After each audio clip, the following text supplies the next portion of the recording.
This week in the Missouri Senate, we review another of our state's new laws. House Bill 2062. Hearing no objection. House Bill 2062 establishes provisions relating to the use of real property. Senator Curtis Trent of Battlefield handled this measure in the upper chamber this year. First piece is the Protecting Missouri Small Business Act. This establishes if a political subdivision implements a shutdown order, which causes a business to close solely due to such shutdown order for at least 14 consecutive days or 30 cumulative days, shall waive the fee for a business license during the period of the shutdown order and reduce real and personal tax liability of the business as provided for by the bill.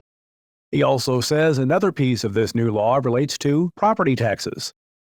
Find a way for properties that are decayed, abandoned, otherwise delinquent in taxes and upkeep. Find a way to quiet the title for those properties to get them basically back onto the tax-paying rolls, like get them back into productive use and out of their blighted and benighted status that they find themselves in.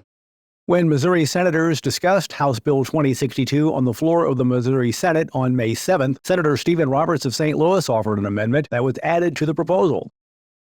For years, Missouri's state historic tax program was considered to be a model for the rest of the country, but that's no longer the case. Right now, applications for HTCs are delayed as long as a year, and developers have struggled to navigate the state standards, which don't match national standards. This amendment works to improve the system for all Missourians and increase transparency and reliability by implementing the deadlines for responses from the State Historic Preservation Office and requiring those standards to match federal standards. This already has a cap.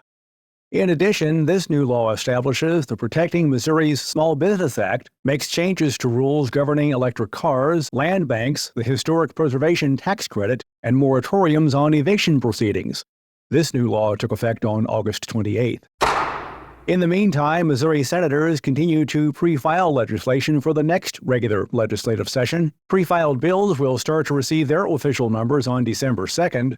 The first regular session of the 103rd General Assembly will begin in January. With the new General Assembly will come some new faces in the Missouri Senate.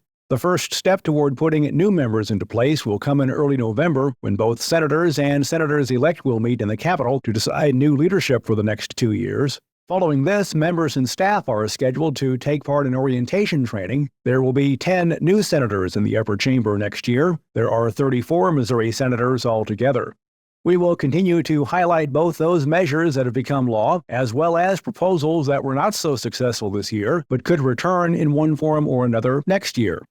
And remember, you can follow these and other issues facing the Missouri Senate by visiting our website, senate.mo.gov. Reporting from the state capitol, I'm Dean Morgan.